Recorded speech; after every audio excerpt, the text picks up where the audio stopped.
আবার বলছি, যে লোকরা ঈশ্বরের কাছে প্রেম রাখেন তাদের জন্য সব কিছু মিলে সে ভালোকেই উৎপন্ন করে, অর্থাৎ ওদের জন্য তার ইচ্ছা অনুসারে আহ্বান করেছেন। কি লেখা আছে? সব কিছু মিলে ভালোইকে সৃষ্টি করেন।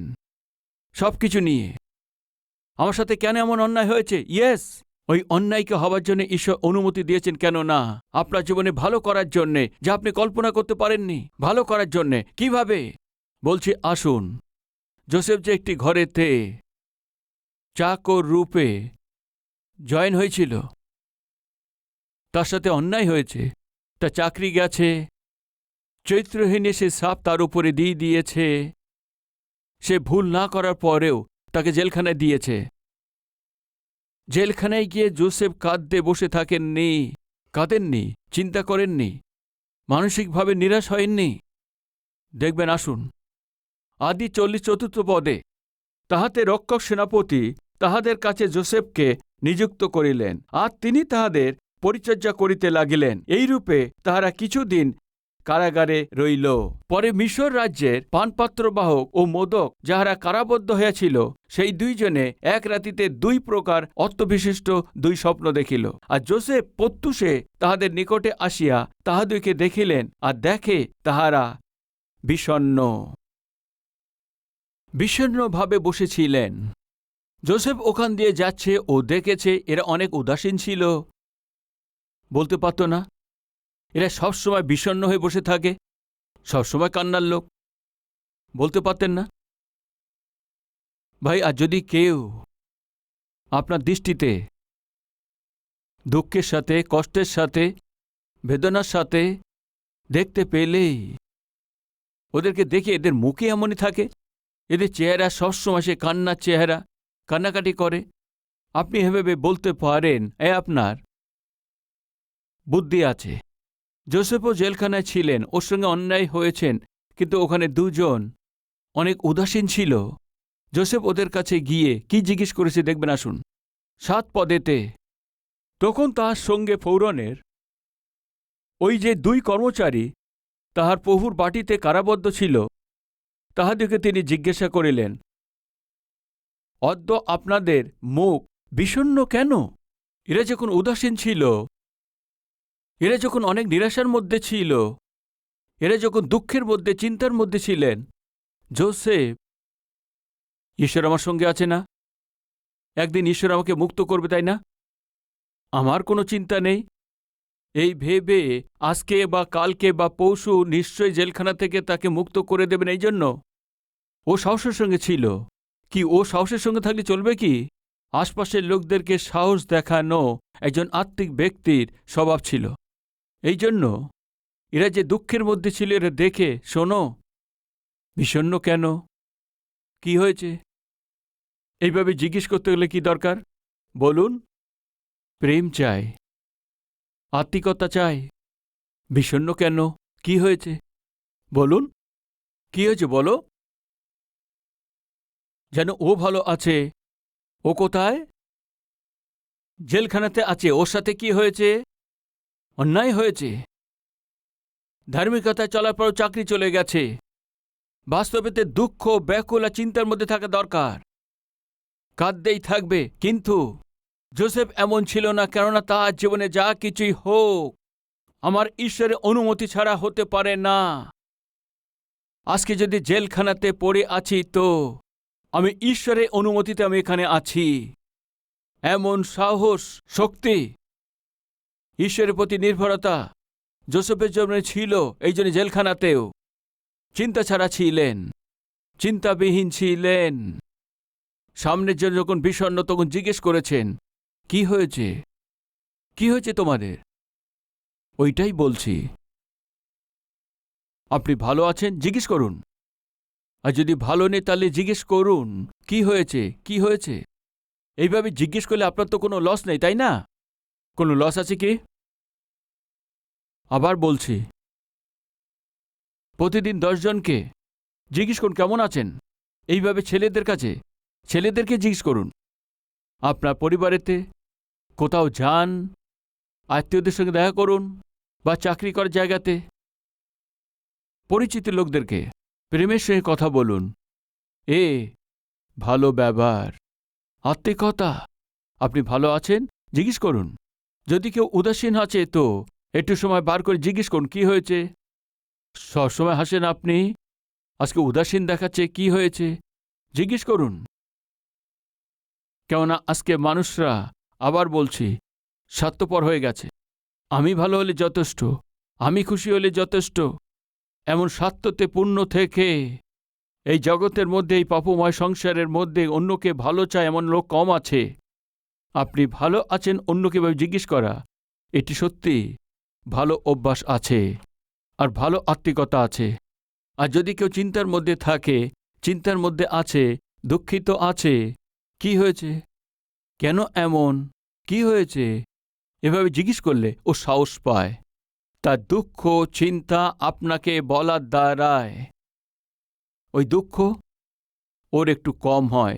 আবার বলছি, আপনার খুশির কথা অন্যকে বললে ওটা দুগুণ বৃদ্ধি পায়।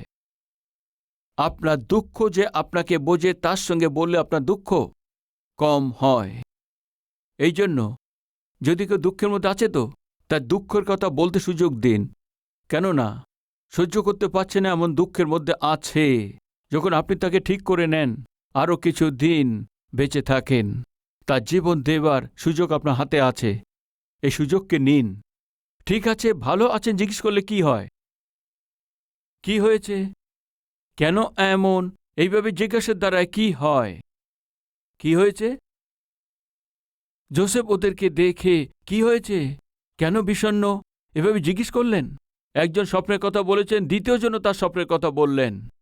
একজন যখন স্বপ্ন বলেছেন, যোসেফ তার সে স্বপ্নের অর্থ বলে দিয়েছেন। তুমি ভুল করেছ, এই জন্য তোমার বিরুদ্ধে সাজা শোনানো হবে, তুমি দণ্ড পাবে এবং তোমার জীবন চলে যাবে। অন্য ব্যক্তি স্বপ্নকে শুনে অন্যায়ভাবে, অনৈতিকভাবে তোমাকে সাজা শোনানো হয়েছে, কিন্তু রাজা সত্যকে, সত্য বিষয়কে জানার পর তোমার সাজাকে মাপ করে তোমাকে আবার সে চাকরি দেবে। এইভাবে স্বপ্নের অর্থ বলেছেন। যেমন বলেছে তেমনই হয়েছে।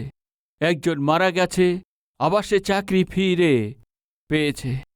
যে আবার সে চাকরি পেয়ে গেছে, ওকে যখন ফরৌনের কাছেতে নিয়ে যাচ্ছে, যোসেফ বলছেন, তুমি রাজার কাছে যাচ্ছ না, আমি কোনো ভুল কাজ করিনি, আর আমি এই দেশের লোকও নই, আমি বিদেশের লোক আছি, কি আমার বিষয় নিয়ে তুমি রাজার সঙ্গে কথা বলবে? আমি নির্দোষ আছি, অন্যায়ভাবে জেলখানাতে দিয়ে দিয়েছে, রাজাকে বলবে কি? হ্যাঁ, নিশ্চয়ই বলবো। এভাবে বললেন, জানেই কি হয়েছে, ভুলে গেছে। 1 সপ্তাহ হয়ে গেছে, 2 সপ্তাহ হয়ে গেছে, 3 সপ্তাহ চলে গেছে, 2 বছর হয়ে গেছে, ও ভুলে গেছে। হঠাৎই একদিন রাজা স্বপ্ন দেখেছে, তার অর্থ কেউ বলতে পারছে না। যখন সে স্বপ্নের অর্থ কেউ বলতে পারছে না, তখন এই পানপাত্রবাহক মনে পড়েছে। কি মনে পড়েছে? যখন আমি জেলখানায় ছিলাম, একজন যোসেফ নামে একজন ধার্মিক ব্যক্তি আমার স্বপ্নের অর্থ বলে দিয়েছিল, তার সে অর্থ অনুযায়ী আমি চাকরি পেয়ে গেছি। রাজা, কি বিষয়? রাজা, আমার মনে পড়েছে। কি মনে পড়েছে?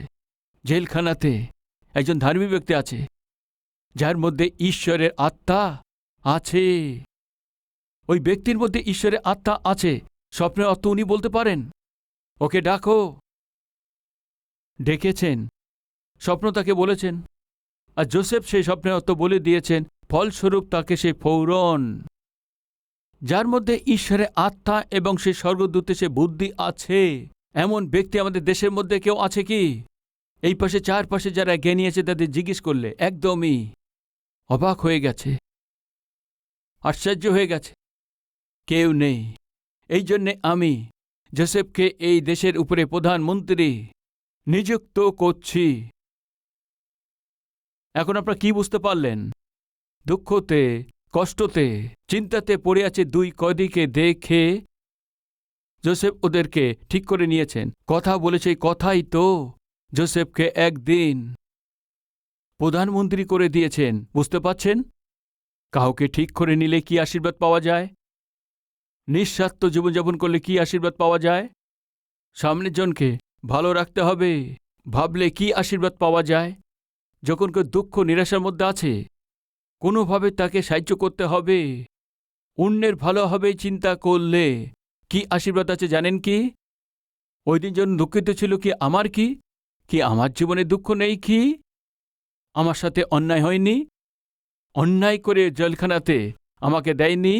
আমার জীবনে কি কষ্ট কম আছে? সবার জীবনে কষ্ট আছে, এদেরও কষ্ট আছে। এই ভেবে চুপচাপ চলে যেতে পারত, কিন্তু যেতে পারেনি। ওর সামনে দুঃখ, চিন্তায়, বেদনায় যখন এরা বসেছিল, গিয়ে জিজ্ঞেস করলেন, কি হয়েছে? কেন এমন? তুমি কেন বিষণ্ণ? এইভাবে যে জিজ্ঞেস করতে পারে, আত্মিকতা আছে, তাই না? ওই আত্মিক ব্যক্তি ওই দেশে প্রধানমন্ত্রী করে দিয়েছেন। ভাই ও বোন, শুনছেন কি? আত্মিকতা, আর তার সঙ্গে যুক্ত আছে যে প্রেম আর ভালোবাসাকে ভাঙবেন না। অনেক প্রয়োজন আছে। অনেক কম দেখা যাচ্ছে যে আত্মিক রত্নের মতো যেমন স্বভাব আমাদের জীবন থেকে দূর করা অনুমতি নেই।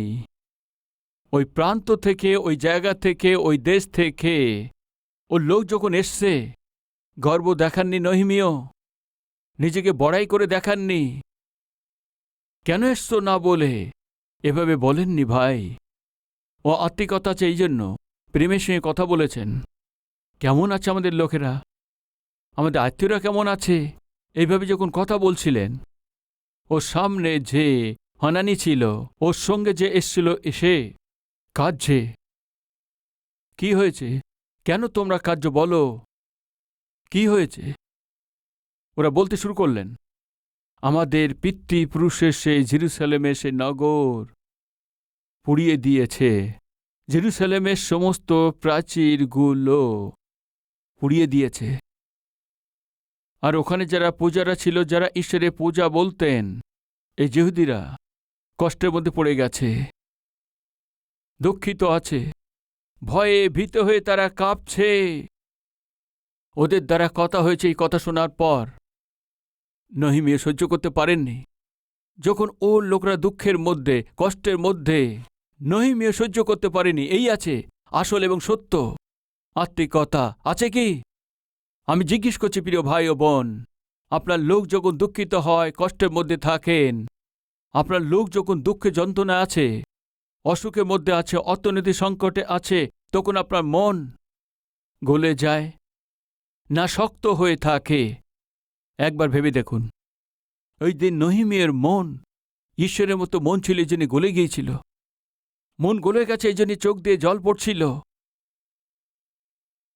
কঠিন মন ছিল না, মন গলে গেছে, এই জন্য কেঁদেছে, দুঃখিত হয়েছে ভাই।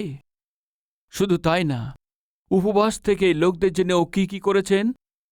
প্রার্থনা করেছেন, পিতা, এই লোকরা তোমার পূজা আছে না, তোমার মনোনীত পূজা আছে, তাই না?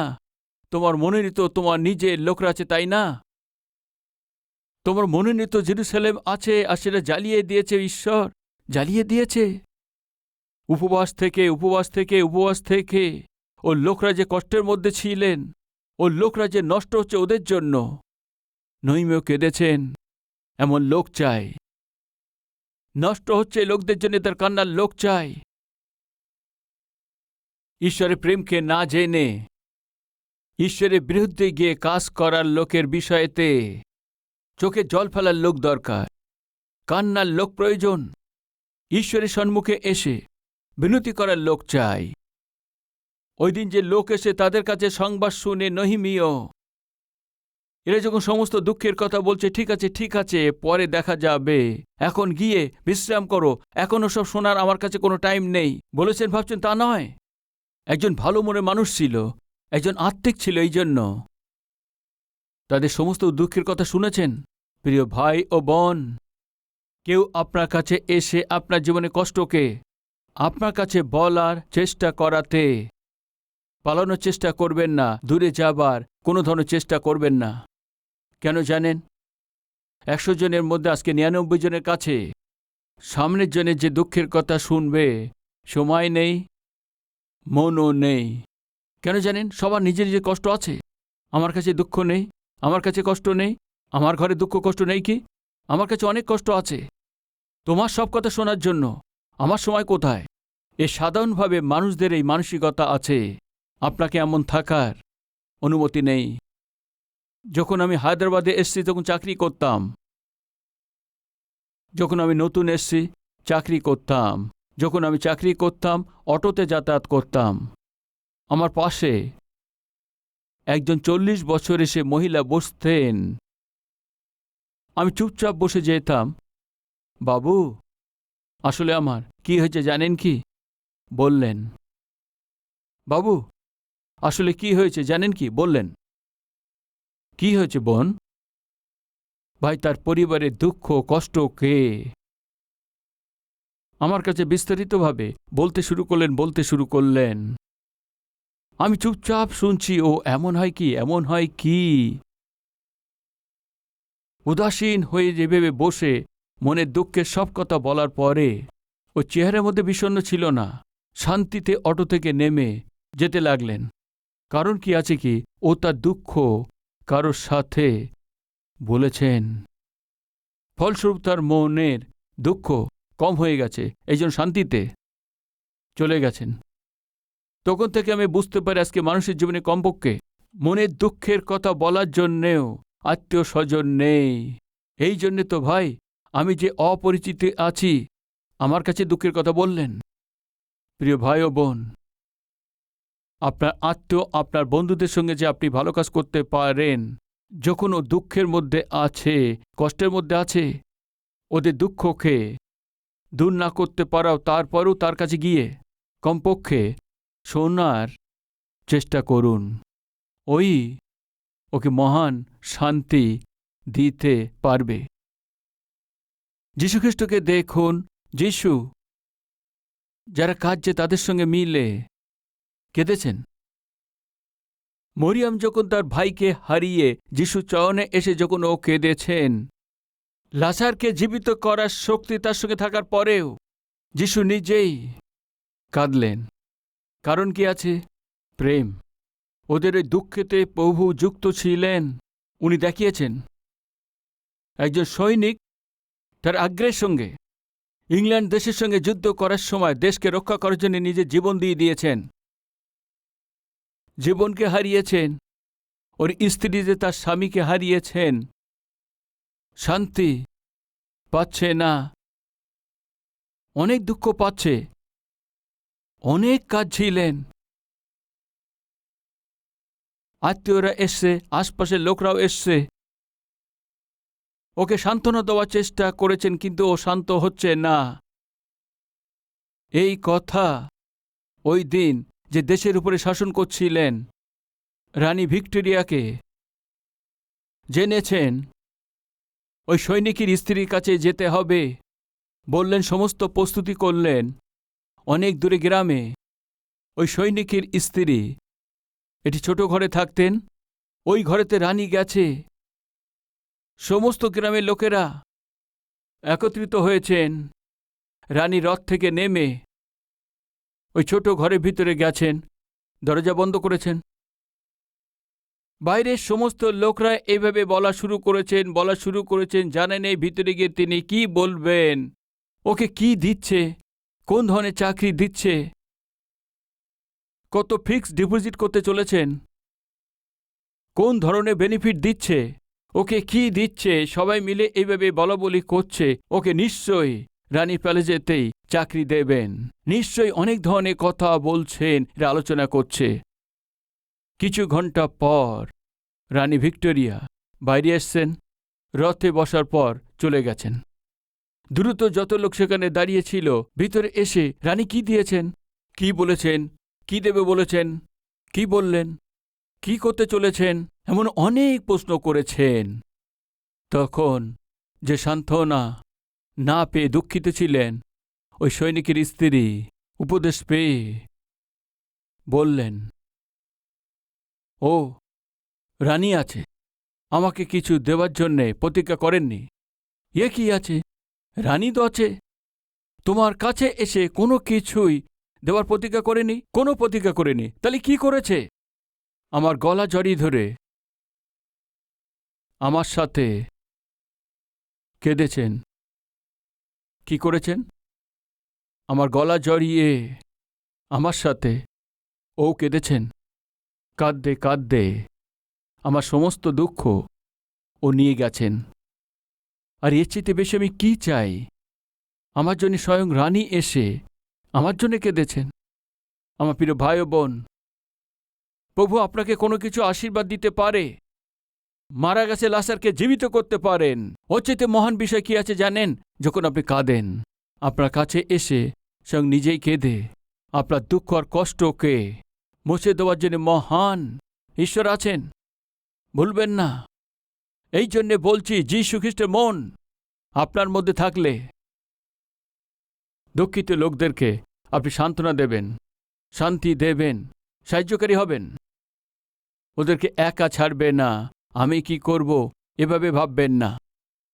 ভাই, কোভিড-19 সময় প্রত্যেকজন নিজের নিজের ঘরেতে ভয় যখন কাঁপছে, চাকরি নেই, কাজকর্ম নেই, যারা প্রতিদিন লেবার হিসেবে কাজ করত তাদের কোনো যোগান ছিল না, রেশন ছিল না।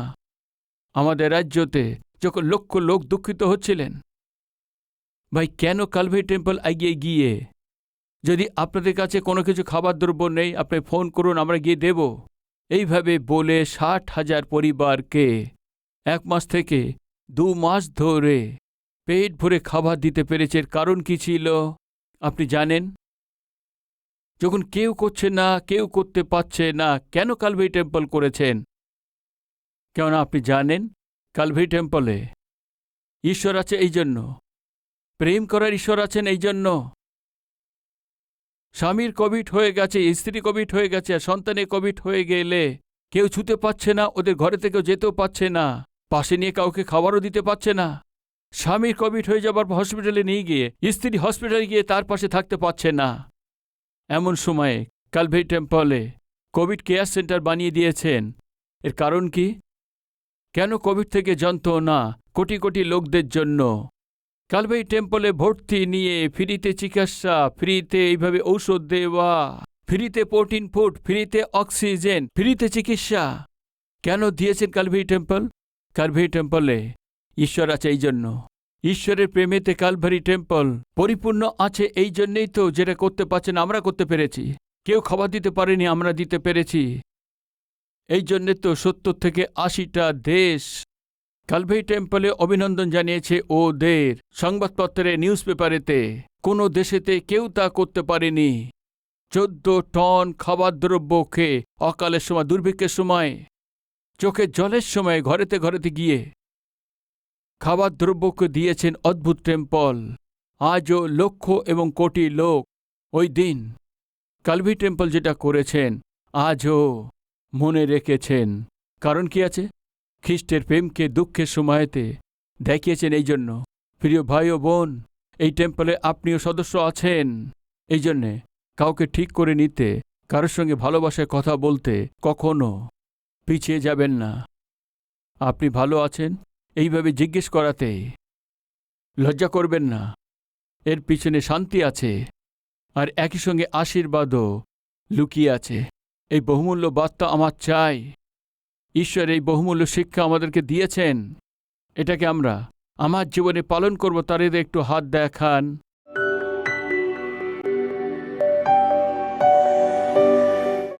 মহান পবিত্র প্রেমিক ঈশ্বর পিতা ওই দিন নঈমের কাছে যখন তার ভাই, তার আত্মীয় এসছেন, ও তার পদবীর জন্য বা তার অধিকারের জন্য যে এসে তার নিচু দৃষ্টিতে তা দেখেননি, ঘৃণা করেননি, রাগ দেখাননি। কত দীনতা আছে, কত নম্রতা আছে, কত আত্মিকতা আছে, কত প্রেম আছে। পিতা, আমরা যতই আশীর্বাদিত হই, আমাদের মধ্যে ওই প্রেম, আত্মিকতা, ভালোবাসা আমাদের থেকে দূরে সরে যেতে একদম অনুমতি নেই। আপনাকে পেয়েছি যে আমরাই প্রেমের সঙ্গে যদি কথা না বলি, তো আত্মিকতাকে যদি না দেখায়, তাহলে কে বিতরণ করবে? এই জন্য আমাদের হৃদয় থেকে স্বার্থপরতাকে বার করুন, গর্বকে বার করে দিন, আমাদের হৃদয়কে সুস্থতা দিন, আমাদের ভালো মন দিন পিতা। আমরা যেন আপনার প্রেমে পূর্ণ থাকি, আর এই প্রেমের কার্যতে যেন দেখাতে পারি, এমন অনুগ্রহ করুন পিতা। অন্যকে ঠিক করে নেওয়ার দ্বারাই এক চাকর প্রধানমন্ত্রী হয়ে গেছে। অন্যকে ঠিক করে নেওয়াই একজন পানপাত্র বাহক, একজন দেশের উপরে শাসন করছেন, গভর্নর হয়ে গেছেন। পিতা, আমাদের হৃদয় যদি প্রেমেতে পূর্ণ থাকে তো পিতা, প্রেমে পূর্ণ থাকা জীবনের পিছনে গোপন আশীর্বাদকে আমাদের জন্যই তুমি রেখেছ, যার জন্য আমরা ধন্যবাদ দিচ্ছি। আরও অধিক আমরা অন্যদেরকে প্রেম করতে পারি। আমাদের জীবন পিতা অদ্ভুতভাবে অভিষিক্ত করুন। আমরা প্রেম করতে পারি, অভিষিক্ত করুন। দয়া দেখাতে পারি, অভিষিক্ত করুন। করুণা দেখাতে পারি, অভিষিক্ত করুন। আমরা যেন ভালো হই, অভিষিক্ত করুন। আমাদের হৃদয় যেন স্বার্থপরবিহীন হয়, অভিষিক্ত করুন। আমাদের হৃদয় যেন গলে যায়, অভিষিক্ত করুন। ওই প্রেমকে আমরা যেন পৃথিবীর লোককে দেখাতে পারি, এমন মন দিন। হয়ে গেছে যেই বাক্য যেন কার্যতে দেখাতে পারি, সাহায্য করুন। যীশু খ্রিস্টের নামেতে চাইছি পিতা, আমেন।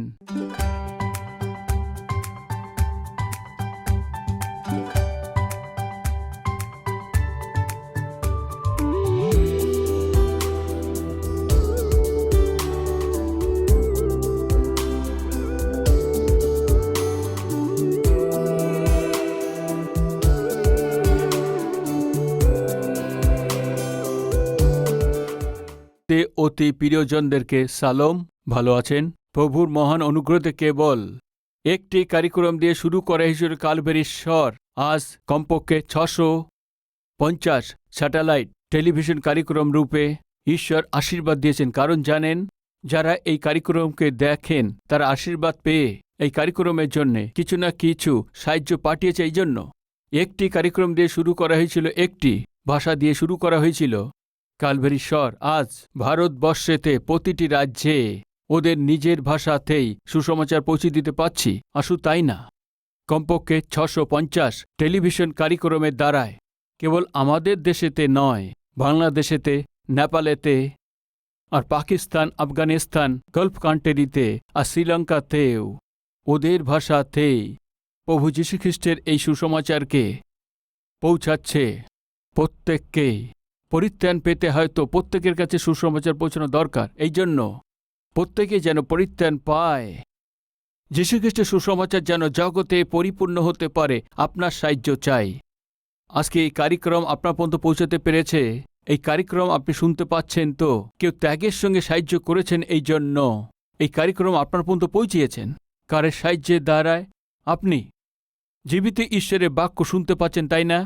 আপনিও সাহায্য করলে লক্ষ লোক পরিত্রাতাকে জানতে পারবে। এই জন্য প্রভু যদি আপনাকে প্রেরণ করেন তো কালভেরি স্বরকে সাহায্য করুন, এই কার্যক্রমকে সাহায্য করুন, লক্ষ লোকের কাছে সুসমাচার পৌঁছে দিন। এই মন থেকে চাইছি। নিশ্চয়ই এই সেবা কাজের জন্য প্রার্থনা করবেন, উৎসাহিত করবেন, সাহায্য করবেন। আশার সহিত বিদায় চাইছি আপনাদের, সতীশ কুমার। আমাদের ঠিকানা কালভেরি, পোস্টবক্স নম্বর 30, কুকুটপল্লী, হায়দ্রাবাদ 72, তেলেঙ্গানা।